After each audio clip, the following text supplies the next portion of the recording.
Anger over the rising price of bread in Sudan. The government's warning protesters that they'll be confronted with force if they don't stop.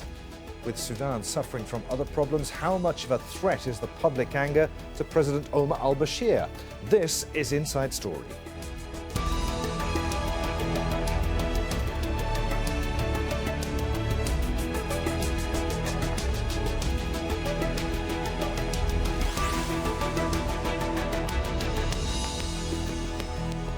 Hello, welcome to the programme. I'm Adrian Finighan. Calling them bread protests makes the demonstrations in Sudan sound rather harmless, but at least 2 people were killed in the outcry against rising prices this week.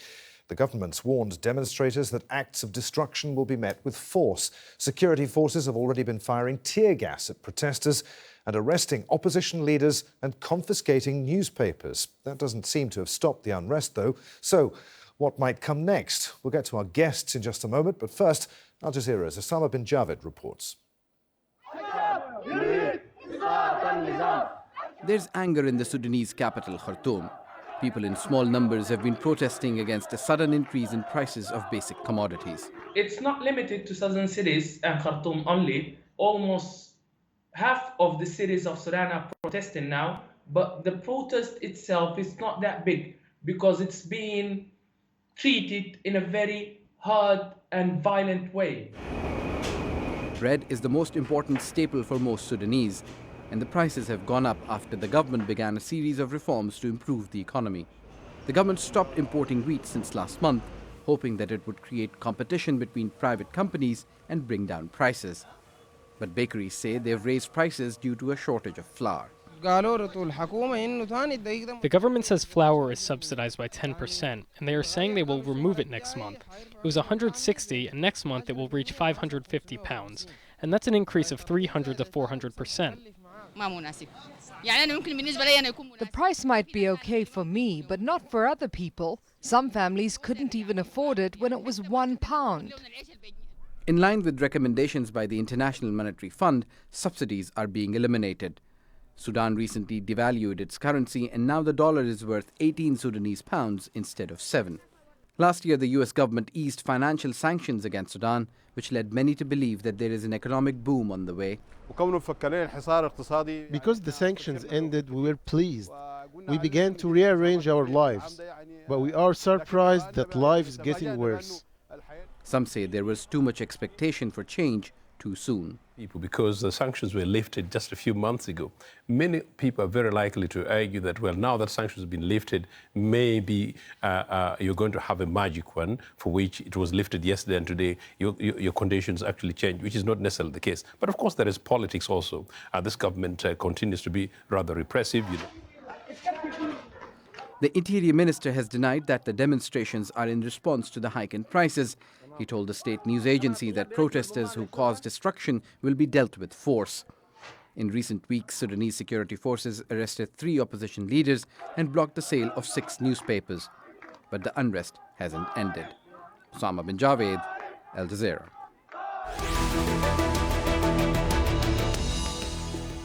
Rising bread prices triggered the most recent protests, but they seem to be a symptom of growing disillusionment with the Sudanese government and President Omar al-Bashir. He came to power after leading a bloodless coup in 1989. The former army colonel has been in office then for nearly 30 years, and almost during that entire time, Sudan has been at war with what became South Sudan and in Darfur. Al-Bashir is accused of committing war crimes in the western oil-rich region. The International Criminal Court issued a warrant for his arrest in 2009, but he's remained free. Sanctions were imposed for years and were only lifted last year. They're partly to blame for the worsening economy. As prices have risen, the value of the currency, the Sudanese pound, has fallen. Well, we spoke to a number of Sudanese government representatives about coming onto the programme to put the Sudanese government point of view, but none would accept our invitation. So let's join our guests for today. From Khartoum, Hafiz Muhammad is the Director of Justice Africa. That's an advocacy organisation and research institute to campaign for human rights and social justice across Africa. Also in Khartoum via Skype is Badreldin Salah, who's a protester is also a student at the University of Khartoum. Gentlemen, welcome to you both. Badreldin, let's start with you. You're currently, as I understand it, we saw you in our report a few moments ago, you're currently in hiding from the police. Tell us why. What's happened to you and your friends? We have been protesting at the University of Khartoum and at several places, and the regime and its forces are trying to stop this protest by arresting the people and by kidnapping the protesters to stop this protest and to stop this uprising from continuing. So they have arrested lots of people, they have arrested lots of protesters and lots of political activists from their houses. Yesterday and on the day before, from the start of this week, they have arrested several political leaders from several parties like Omar, Mohamed, and student activists and news activists from the universities to try to stop the protest that is ongoing on the streets. You used the word kidnapping there. What happens to these people when security forces take them away? You've got personal experience of this because you've been arrested several times over the past 12 months, haven't you? Yeah, they kidnap. I can call it kidnapping because they are arresting people without telling their families, without getting the right of a fair trial. So they are hiding people in El Comunicado. These protests, Badreldin, the government says have nothing to do with food prices. It's basically dissent that's being quashed here, and that violent protests will be met with force.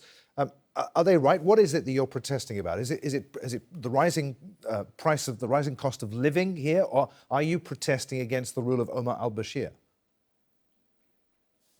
Both of them, of course, because these policies of rising in the prices that have been set at the budget of 2018 is relevant to the regime itself, to its policies since 2013. The rises in these prices and the policies of not supporting the basic living standards of the people have started a long time ago. And of course, we are protesting against these policies and against the regime itself. All right, so let's bring in Hafiz Muhammad then, also in Khartoum. Hafiz, why have the prices of staple goods in Sudan risen so high so quickly? And what's behind Sudan's rampant rate of inflation? Yeah, I think it's to do with, the infrastructure of the Sudanese economy is very weak. This is why I think the government only resort to increasing taxes, direct and indirect taxes. And that is what really raised up, most of the prices of the essential commodities for people. And many Sudanese who are, with an average income, life becomes unbearable for them because they simply cannot afford, even a meal a day. And the reason why, because we agree there is economic problem in Sudan, but I think whether the prescription which the government is using is the right one, I don't think it is, because they treble the customs rate and also the other taxes at the same, and that actually put pressure on the many people who are they have a very limited income in terms of increasing the price of bread and other essential goods, and everything is actually have increased. And also the other reason is actually the continued deterioration of the value of the Sudanese currency, the pound, and it's continuously. And the government they don't have the means to intervene to actually stop the deterioration of the currency, because simply they don't have enough reserves to actually intervene and actually limit the deterioration of the value of the Sudanese currency. And if that continues, that is an inflationary in the economy, because if you increase the taxes, especially in the indirect taxes, and also at the same time, the value of your currency is plummeting, that means anything which is imported from outside is going to double the price or triple the price. The excise duty is being trebled, and that is all that will have a very serious impact on the cost of living and lives of many Sudanese people with a very limited income. I don't think it's the right prescription to address the chronic problem which is Sudan economy is facing. Hafiz, the government says that these austerity measures that it's implemented are in response to IMF recommendations, but as far as you're concerned, it's not going the right way about fixing the Sudanese economy. Yeah, I think Sudanese government is start implementing the structural adjustment program of the IMF since 1978. And what happened is the Sudanese economy is just plummeting down and down and going to the drains. And that's what happened. This is not the right prescriptions. What the government is doing is, if they really want to stimulate the economy, then it can grow. This is not the right way because they are not encouraging, small businesses or farmers to increase because the cost of the inputs of all the industries are actually going up. At the same time, the cost of living is going up, and people cannot actually afford to buy the commodities. And you cannot use only taxes to improve the economy. I think what you need to do, you need to stimulate the economy. And economics with very low taxes are the better economies to grow, but not the opposite. And I don't think just an easy way of just imposing taxes on everyone and everything and believe that this is going to address the problem. No. The other thing is, if you look at the current budget, I think more than 70% of the budget is going for defense, security, and also paying for the government program. I'm not going to investment on education or health or training for young Sudanese who cannot get jobs. I don't think the budget is addressing the problem. I think the budget itself is causing these problems, and it is going to make the economic situation in Sudan more actually difficult and more chronicle, and it's difficult for anyone to address it or to resolve it. And I think they have to change that. It is not the right budget, and it has to change. It is not going to address the problem, and it is going to make it actually more complicated, and they are not going to attract foreign investment because they know that a high taxes economy, always investors don't like it.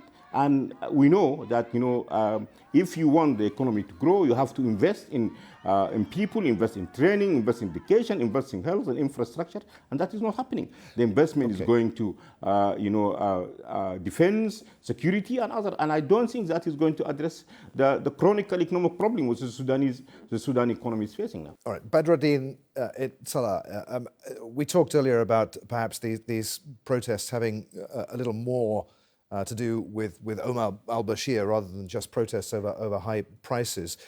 The fact that opposition leaders have been arrested, newspapers have been taken off the newsstands. How strong is the opposition in Sudan? Does it have the clout to bring people onto the streets in greater numbers? Could this protest movement grow? The opposition parties and the opposition groups in Sudan is trying to work in an environment which is very restricted by the violence of the regime. In 2013, they killed 300 protesters in 3 days. So if we want to speak about the strong of the protest and the strong of these political opposition parties, we should give a space of freedom, which is not available now in Sudan. So the regime may say the opposition parties are weak, but the people are strong and the people are capable of defending their rights if it was taken like today. So do you think this protest movement could grow? We could see further unrest in the future in Sudan? And if so, how will the government respond? What's going to happen? We are expecting the government to respond very violently to this protest because it's threatened its existence at all and its policies. But we are ready for the violence of this regime. We're going to defend our rights to exist, and we're going to continue protesting for the people of Sudan and for the living of those people who have no chance of living in these economic policies now, because the main income is like the legal minimum income of the people by the Sudanese labor law is $550, which is $18, which is not enough for one person for a week. It's not enough for the people. People are starving. People cannot survive in this situation. So people will protest to keep their life. Hafiz, the Interior Minister says that protesters who, quote, cause destruction will be dealt with by force. Can the government contain these demonstrations if they grow? I think, look, the government, they only have the force to use. But I think if they really want to address the underlying causes, which is actually pushing many people to come out, I said people are coming out because they feel the pain of these economic policies, not because leaders of opposition ask them to come out. And they came in without anyone organizing them. The problem is the government is able to address the economic problem which is facing the country. If they are not able to address this problem, then the discontent is going to continue. It's not going to stop, because just using security and power to try and suppress, people who are complaining about the policies of the government, which is driving them to poverty and deprivation, I don't think that is going to address the problems. It might not change the government now, but the problem will stay, and if the problem is there, the country is not going to be stable, because you need to address these issues, and these are political issues before they become economical. If we don't actually restructure the whole country in a way which can function properly and serve the people and address the underlying problems, instead of investing most of the resources of the country in defense and in security, and not addressing the underlying causes. Because if the underlying causes becoming and the economic deprivation continue, then I don't think we will see any rest in Sudan. I think the unrest will continue, because people are just not going to keep quiet, because life is just becoming unbearable, and I think the government have to look at that, and I need to address this problem. Hafiz, is President Bashar listening to that argument, do you think? I think he knows the problems. I don't pretending that he knows the problem, because he's in Sudan, and he's actually he talks to people. He knows exactly what's going on. But the problem is, the question is he have a solution for this problem? That is the question which we need to see an answer from the government and from the president, whether they have answer to the problem which is facing the country. Because at the end of the day, it's the government have to address these problems. It's not the people. The people are only reacting to what the government policy do, and the impact of that policy on their life and livelihood. I think they know that there is a chronic problems, but the problem is you have to engage others to try and find a solution. And this is political. It is political before it becomes economical. If you don't address the political crisis which is facing the country, then we will not going to see any progress in the economic field. And just before I hand it back to Badreldin, Hafiz, the US lifted financial sanctions against Sudan last year. Why hasn't that improved the lot of the Sudanese people? Yeah, I think the problem is not the sanction. The problem is the management of the country. There is many countries in this world, they have sanctions, Cuba, Iran, and others, and they manage to cope because they know how to manage their economy, to manage their country. The problem is management. It is not even the sanction is being removed, and I don't think that will have a serious impact, because we have to change the way we actually run things, the way we manage things, and how the country is being run. That is a problem. Not the American or the Europeans are not going to come and run the country for us. And then the people who run the country, they have to change course, and they have to actually come out with the right policies, with the right way of running the country. That is the problem. Blaming the sanction, and now they expose because the sanction is being removed, and actually the situation is deteriorating even more before the sanctions. The problem is the country infrastructure is being destroyed.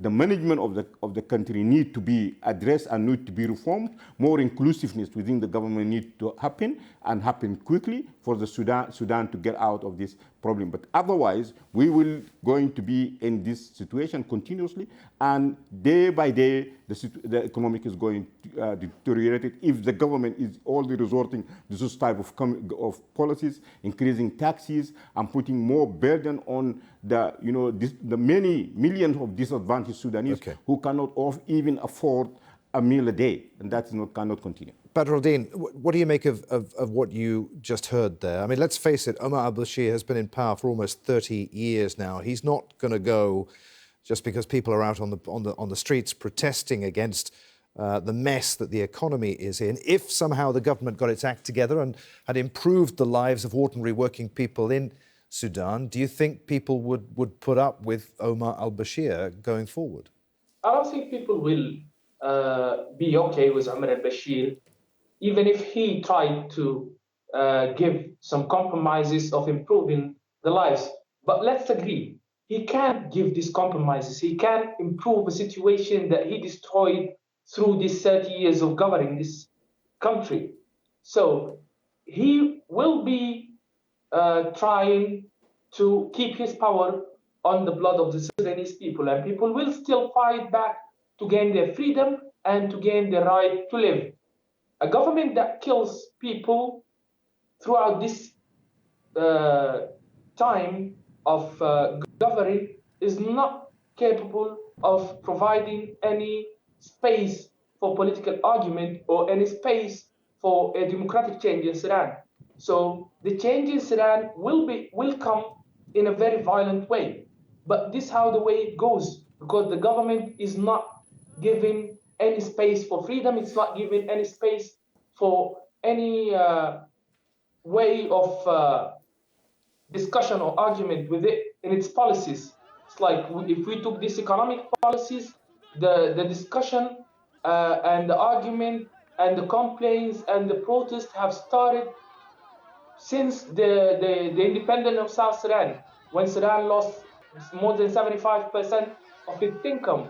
And the government depended mainly on rises in the prices and on the customs to gain an income to support its military powers with more than 75 or 70% of the budget. Now it's taking Sudan to a very critical place where they're putting the army and the country's army in a very harsh place of trying to create an external enemy of the issue of Ethiopia, the dam, the Egypt, and try to play this role in the regional with the regional countries to keep its place and try to enforce their power on the Sudanese people by pretending of having an external enemy, by pretending to have an external enemy and enforce their will on the Sudanese people. Hafiz, I just want to get your thoughts. I've asked you a lot of questions about Sudan's economy here and the reasons for these protests. What do you think about the politics here and where these protests will go and whether they have the potential to grow any further and whether we're likely to see any further violence in Sudan? I think because most of these protests are not well organized. It's not being actually, not the opposition who actually calling people to come out and organizing them. It is just some students and some people who actually feel the pain of the policies and they came to demonstrate. They are not well organized. I think, and now we start seeing some statement from Umma party, the Communist Party, Sudan Congress Party, asking people to come demonstrate. But until now, there is no organized collective work which asking people to come out and demonstrate. Yes, the statement are actually asking people to come out and actually, remove the government or start the government. But still, it is just talking. There is nothing actually on the ground to actually make me believe that there is an organized act from the opposition which is going to actually force the government to change course or to change the government. Until now, it's remained to be seen. It is not something that I can actually say we will see it today or tomorrow. But the question is still remain. The economic problem will be, and it is going to be even more hard. That is more difficult for people to live. That is the issue here. This is people protesting, demonstrating against this type of policy is not going to go away if this policy stays. That's the problem. Well, as I said right at the beginning, we invited representatives from Sudan's government to come on the programme to put the government's point of view. None would accept our invitation. Gentlemen, there we're going to have to end our discussion. Many thanks indeed to both of you, Hafiz Muhammad and Badreldin Salah, and thank you for watching. Don't forget you can see the programme again at any time just by going to the website at aljazeera.com. For further discussion, join us at our Facebook page, facebook.com/AJ Inside Story, and you can also join the conversation on Twitter. Our handle at AJ Inside Story. From me, Adrian, Finighan, and the whole team here in Doha, thanks for watching. We'll see you again. Bye for now.